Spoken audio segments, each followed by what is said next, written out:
জাহের আলভী, তিথি, ইকরা ইস্যুতে জাহের আলভী এখন জেলে অবস্থান করছেন, তবে তিথি কেন বাইরে? এরকম প্রশ্নটাই আমার ভিডিওতে আপনারা সবাই করছেন এবং আমি তাদের ক্ষেত্রে একটি বলবো যে দেখেন, এটি দেখার জন্য আইন শৃঙ্খলা আছে, বাংলাদেশের আদালত আছে, বাংলাদেশের প্রশাসন আছে। তবে আমি যেটা বলতে পারি সেটা হচ্ছে সচেতন করতে পারি আপনাদেরকে। আপনারা জানেন যে জাহের আলভী কিন্তু ইতিমধ্যে তিনি জনপ্রিয় এবং তার কিন্তু মিলিয়ন মিলিয়ন ভিউজ আছে নাটকগুলোতে।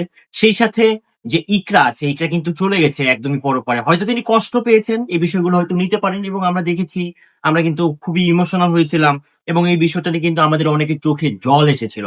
এখন এটিকে কেন্দ্র করে কিন্তু জাহের আলভী যে ছেলে আছে, রিজিক নাম, সে ছেলে কিন্তু এখন মা হারা হয়েছে, অর্থাৎ অনাথ হয়েছে।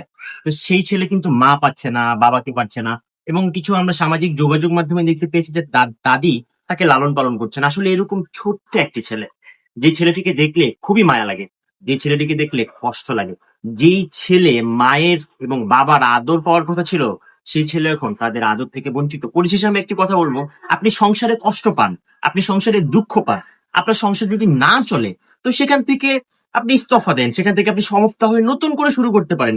কিন্তু আপনি কেন চলে যাবেন? এরকম ভয়াবহ আপনি সিদ্ধান্ত কেন নিবেন? এরকম সিদ্ধান্ত নেওয়াতে শুধুমাত্র আপনার ক্ষতি। আপনি পৃথিবী ছেড়ে চলে গেলেন, মানুষ আপনাকে বলল যে আসলে সমাজ কিন্তু এইভাবে বিষয়টাকে কোনোভাবে ভালোভাবে দেখে না। সমাজ যেমন ভালোভাবে দেখে না, পরপরেও কিন্তু আপনি শান্তিতে থাকতে পারবেন না। এবং আমরা সবাই জানি, আপনারা যেই ধর্মই অনুসরণ করেন না কেন, সব ধর্মই একই কথা, যে আপনি যদি আত্মহনন করেন অথবা নিজেকে শেষ করে দেন, পরপরে কিন্তু আপনি কখনো জান্নাত পাবেন না।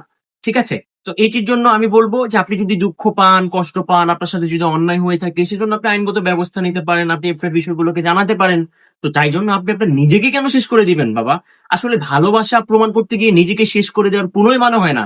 এটি শুধুমাত্র বোকামি। আসলে একজন মানুষ কিন্তু থাকবে না, একজন মানুষ চলে যাবে এমনি থেকে। কিন্তু আপনি, আপনার সৃষ্টিকর্তা আপনাকে শরীর বানিয়েছে, আপনাকে হাত দিয়েছে, মাথা দিয়েছে, মস্তিষ্ক দিয়েছে, মন দিয়েছে। তো আপনি আপনার চাইলেই কি সেই শরীরকে ধ্বংস করতে পারেন? পারেন না অবশ্যই। এখন আপনি বলবেন না আমি আপনি এইটাকে দোষারোপ দিচ্ছি না। এখন অনেকে আবার কমেন্ট করে বলছেন যে আপনি যদি এই পরিস্থিতিতে থাকতেন তাহলে আপনি বাধ্য হতেন। হ্যাঁ, আমি যদি এই পরিস্থিতি আমার জন্য মানে অসহনশীল হয়ে যেত, তাহলে আমি সেখান থেকে লিভ নিতাম, আমি সেখান থেকে চলে আসতাম, আমার সন্তানের ভবিষ্যতের জন্য হলে আমি চলে যেতাম। ঠিক আছে, এটা করা উচিত হয়নি। তো যারা এরকম ঘটনার মধ্যে অলরেডি আছেন, যারা এরকম ঘটনার ভুক্তভোগী, আমি তাদেরকে বলবো যে এইরকম বিভৎস বা এইরকম আসলে চিন্তাহীন সিদ্ধান্ত কখনোই নেবেন না। আমি জানি যখন মানুষ আসলে ট্রমাটাইজড হয়, যখন মানুষ ডিপ্রেশনে থাকে, তখন তার মস্তিষ্ক ঠিকঠাক ভাবে কাজ করে না, কাজ না করার জন্য হয়তো এরকম সিদ্ধান্ত নিচ্ছে।